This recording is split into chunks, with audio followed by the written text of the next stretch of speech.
So much to get to today. The world of sports has been rocked by the women's national team and Megan Rapinoe. But as you know, listen, I am employed by the Daily Wire. My show is hosted on the Daily Wire. When we want to get to great sports coverage, we have to turn to our sister network, Daily Wire 2, and our Daily Wire 2 sports correspondent, Jeremy, the verified God King Boring. Yowza, Michael, now with verified.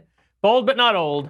Enormous news, Michael, from the world of sports ball. As for the second time in a row, America has proven conclusively that our team is greater than all of the women's soccer teams in the world.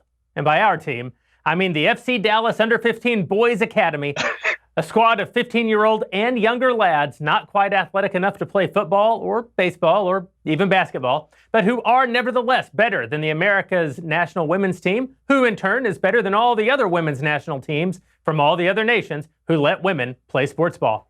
This, Michael, despite the overwhelming pay disparity between the female players, who reportedly picked up $250,000 each for the last game they won, and the scarcely pubescent male players whose only compensation for their victory was getting to skip third period for the game and having a shot at the fourth hottest girls in school, those not quite hot enough to date the high school football or baseball or even basketball players.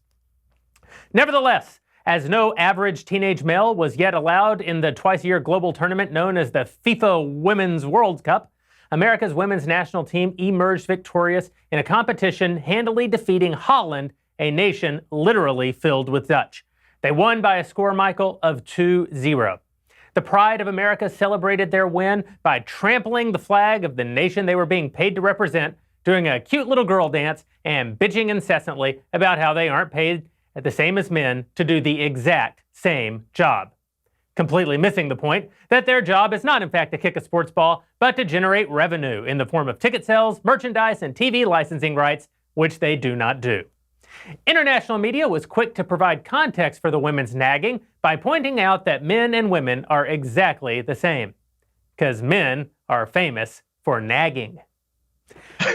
The media also completely ignored the fact that the Men's World Cup generates a literal order of magnitude more money than the women's sport because, and I swear I'm not making this up, Michael, there is a sport people care less about than men's soccer.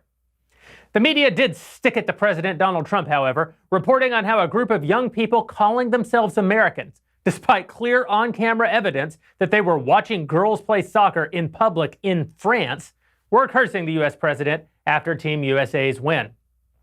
Donald Trump is reported to have responded by saying, "I'm going to be president for life," and then drinking from a Daily Wire Leftist Tears Hot or Cold tumbler, available to annual subscribers at dailywire.com/subscribe. Get yours now. But Michael, as if that's not enough information about a sport neither one of us knows anything about, there's more. America's national men's team also competed in a soccer match this weekend, the Gold Cup, which I can only assume is an even bigger deal than the World Cup since it's gold. They lost, however, to America's southern neighbor, Mexico, proving yet again that this is a pathetic non-sport game of chance that in no way represents national greatness, and that we should in fact build the wall on our southern border immediately to keep our male soccer players in this country where they can't humiliate us abroad by losing a child's game to a near third world narco state. Build the wall, Michael. Build the wall. Build the wall. Yowza! Jeremy, wasn't the Gold Cup played in Chicago? How the hell would I know, Michael? I'm just a Daily Wire 2 sports correspondent. You know, Jeremy, just fabulous coverage as always. I can't wait till the World Cup happens again next year and we can do it all again. You know, I have to admit that this was a subpar performance on my part, Michael, which I think is appropriate for a subpar sport. It turns out there's just not that much funny to say about the Women's World Cup. You know, I mean, if there were, I think you would have found it. But unfortunately, you, along with the rest of the world, could find no humor in that sport. Yowza! Great coverage as always from Jeremy, the now verified God King Boring. Now I know that Jeremy actually is Jeremy.